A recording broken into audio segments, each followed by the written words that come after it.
Vatican city की ऊंची दीवारों के पीछे, जहां आम इंसान झांक भी नहीं सकता, वहां होती है एक रहस्यमय सभा जो तय करती है कि अब दुनिया का सबसे बड़ा और सबसे ताकतवर आध्यात्मिक नेता कौन होगा। जी हाँ दोस्तों, ये कोई चुनाव नहीं, ये है एक गुप्त और पवित्र रस्म। हर वोट इतिहास बदल सकता है। यह है पेपल कॉन्क्लेव।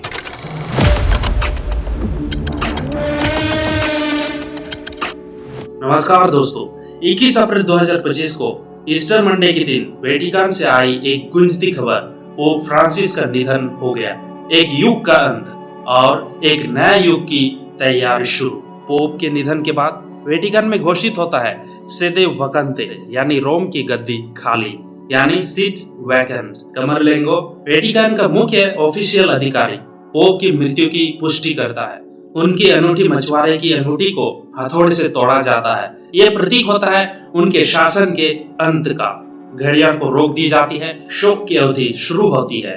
9 दिन का नोवेंडियल्स।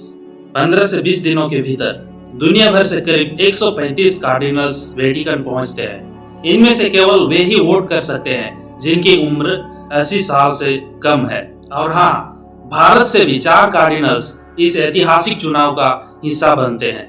अब शुरू होता है कॉन्क्लेव सिस्टर्न चैपल में। कोई मोबाइल नहीं, कोई इंटरनेट नहीं, दुनिया से पूरी तरह कटे हुए, केवल प्रार्थना और मतदान। हर कमरे की सुरक्षा जांच होती है, कहीं कोई माइक्रोफोन, कैमरा या बग ना हो। यह है वेटिकन का सबसे बड़ा रहस्य, द सीक्रेट ऑफ कॉन्क्लेव। जी हाँ दोस्तों, यह है वेटिकन का सबसे बड़ा रहस्य, द सीक्रेट ऑफ कॉन्क्लेव। हर दिन 4 बार वोटिंग होती है। वोटिंग गुप्त होती है और जीतने के लिए चाहिए 2/3 बहुमत। हर मतदान के बाद बैलेट जलाए जाते हैं और तब काला धुआं निकलता है, जिसका मतलब कोई पोप नहीं चुना गया। लेकिन जब सफेद धुआं चिमनी से निकलता है तो हमें यह संदेश मिलता है कि हमें एक नया पोप मिल गया है। जैसे ही सफेद धुआं उठता है तब पूरी दुनिया की निगाहें टिक जाती है वेटिकन की उस छोटी सी चिमनी पर। और फिर कार्डिनल्स के डीन विजेता से पूछते हैं, क्या आप पोप के रूप में चुनाव स्वीकार करते हैं? और वो हाँ कहते हैं। फिर चुनते हैं अपना नया नाम, पेपल नेम जिसको कहते हैं। जैसे कार्डिनल जॉर्ज मारियो बर्गोग्लियो बने थे, यानी पोप फ्रांसिस।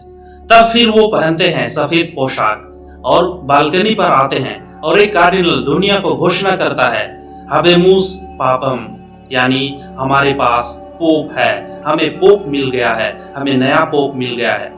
नई आवाज, नया नेतृत्व और एक नई आशा और एक नया युग का शुरुआत होता है। लेकिन दोस्तों, क्या हम कभी जान पाएंगे सिस्टीन चैपल के अंदर क्या हुआ? शायद नहीं, क्योंकि यह है the mystery of the PayPal conclave. अगर आपको ऐसे ही इतिहास, रहस्य और आस्था से जुड़े वीडियो पसंद है तो लाइक करें, शेयर करें और हाँ, चैनल को सब्सक्राइब करना ना भूलें। सबको जय हिंद, नमस्कार। तब तक के लिए बने रहिए। Bye bye.